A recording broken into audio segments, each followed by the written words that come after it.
What's up, magical human? Hey, if you're like me and you want to create a bigger impact on the world, why not share your knowledge and talents with others? Welcome to the podcast where I share marketing strategies, product creation tips, and real life stories of how women all over the world are using their knowledge and creativity to build a life and business they love on their terms. I'll share with you over a decade of knowledge and show you how you can take what you already know and do and package it into a digital product like a course, membership site, or digital download that sells globally. I'm Amy Jo, and you're listening to the Digital Magic Podcast.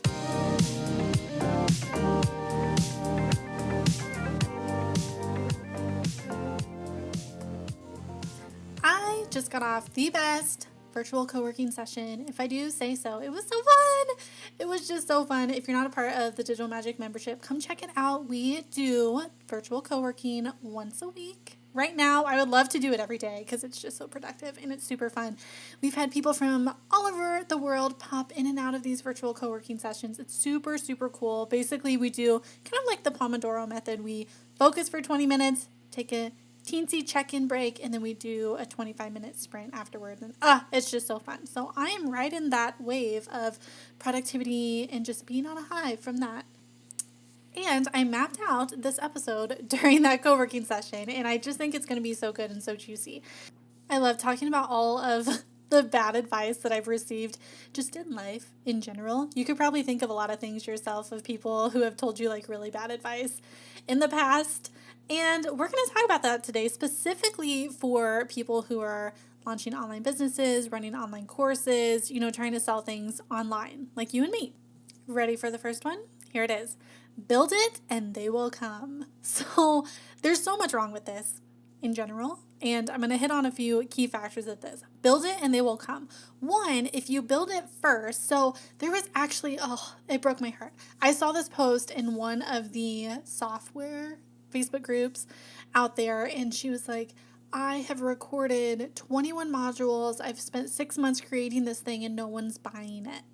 And my heart just broke because I didn't interview her, I didn't talk to her or anything. I just saw this post and I'm thinking, did you validate this? Did you talk to people who are potential buyers of this? But also, there is an entire strategy for pre-selling your course. I call it the rainbow method. If you're in DMM, if you're in the Digital Magic membership, it's in there, the training on that. But if you build it first, you're wasting time and maybe you're wasting money too, depending on if you're putting in money into production or anything like that. But there is a way to pre-sell your course before you even build it, before you, spend all of that time and energy without knowing for sure that it's going to sell. So if you're asking me, I would say sell it before you build it. Save yourself some time, energy, motivation, everything. Because how demoralizing and demotivating is it when you put your heart and soul into this thing and no one's buying it? So in order to avoid all of those sad feelings, we are going to sell it before we build it. Now, the next piece of bad advice is that, everybody needs this course. I'm going to sell it to everyone in the world. That can actually turn into selling to nobody. If you have, this very generalized method and general kind of sales talk, it's hard for your ideal people to say, hey, she's talking to me. Hey, that person's talking to me. And so instead, you want to get as specific as possible. And there are, tons of worksheets and things out there that you can do as far as figuring out who your ideal person is. But you're going to think, who is this person? What do they do? What do they like? How old are they? Get to know them on a very good level so that all of your messaging and who you are selling to, all of your messaging is on point. Number 3 is you don't need a website, just use social media. I'm pretty sure I have a whole podcast episode on this, but just using social media is so scary to me because that could all disappear tomorrow. I mean, we have seen social media platforms completely disappear overnight. I don't know if you all are familiar with Blab, and if you're not familiar with it, then this just proves my point, doesn't it? Blab was a platform almost kind of like Clubhouse, but with video. So they had all these different rooms that had specific topics that you could join in. You could start your own room and have people come in. And it was just so cool. I made a lot of cool friends during that. One day I logged on and it was like, sorry, we're done. And they were just gone. No warning, no nothing. And so platforms like these, you don't own them. You don't have an email list on there. You don't have any, like, you have no way to, I don't even know. Luckily, people who I did meet in those rooms, I connected with other places. And so we are still in touch, which is nice, but things can disappear. If you don't own things, they can disappear. And so my recommendation is to make sure that you have an email list that is off social media. You can use MailChimp, you can use MailerLite, you can use whatever you want in order to start growing your email list. So you can absolutely still use social media, of course, to like get your message out, mingle, hang out with people, But as far as growing a business, do not only rely on your social media following. And by the way, I have seen specifically on the YouTube side, I know there's other accounts that this happens to, but I see it quite a bit in the YouTube groups that I'm in of people logging onto their YouTube channel and it's completely gone. Thousands and thousands of followers gone with no reason, and it freaks them out because a lot of them have an income stream coming in from their YouTube channel and now it's gone. And they don't have any way to contact their subscribers because they didn't build an email list. Not to scare you, but a little bit. This should scare you. So you should get serious about this, okay? Now, this next piece of advice I'm passionate about because if you're just copying other people, that's a problem. That's a problem for multiple reasons. One, copyright. Hello, copyright infringement. That's no good. You don't want any lawsuits coming your way. Come on. But also, a lot of times, especially if you're in the newer online business space, like you're just coming into it, you're seeing these creators out there who are saying like, I made 40 grand selling this course yesterday. You can do it too.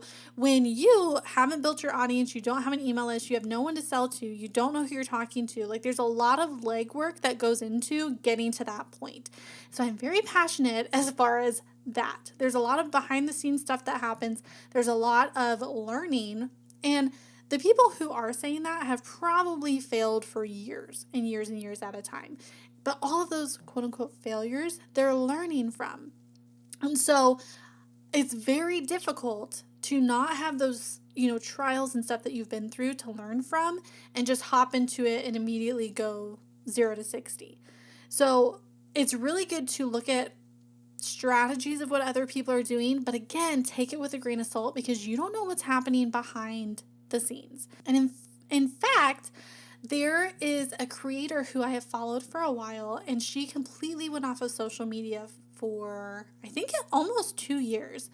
And all she focused on was talking to her email list. I don't even know if she was still doing Pinterest. I know she was just talking to her email list, but she had a big email list, and she was still bringing in multiple six figures, if not hitting the 7-figure mark, because she had grown her email list so well for like the 15 years leading up to her hiatus. So getting on, and saying, hey, I ditched social media for, so long and I'm still making this money. Yeah, because you grew an email list. So the point of this is that there's a lot going on behind the scenes that you're not seeing. So just take everything that you see out there, all of the shiny marketing tactics that people use, take it all with a grain of salt. There's a lot going on behind the scenes. Growing that email list, a lot of them are doing collaborations. So for example, for me, I just looked at this the other day. It was almost 300 people onto my email list this last week. I have one tiny ad that I'm running right now that's like $2 a day. And then being on summits. Woo! So I have 2 big summits that are coming up, which is amazing. And I think I've talked to you about this before as far as being on summits is like one of the best things that you can do because you're getting in front of a way larger audience than probably what you have. And if you're just starting out, doing these collaborations and things like that are a win-win for everybody. So it helps accelerate you faster. It grows your email list super quickly, gets you in front of people. It's just a win-win. So gist of it, take everything with a grain of salt. All the marketing that you see out there, take it with a grain of salt. Okay, the next one, I wouldn't say this is a quote unquote bad advice that I've gotten, but some things that can happen with course creators specifically is that they create a course, but then they don't continually update it. They don't listen to feedback. They don't ask for feedback. And I think feedback is so important. I actually just on the co-working session today, I was asking for feedback and I was like, hey, do we like this break in the middle? Do we want to get rid of it? What are your thoughts? Like, I love hearing from people because that's how we grow and that's how we learn, and we can kind of course correct what we're doing so that whatever we're doing and we're offering becomes more beneficial.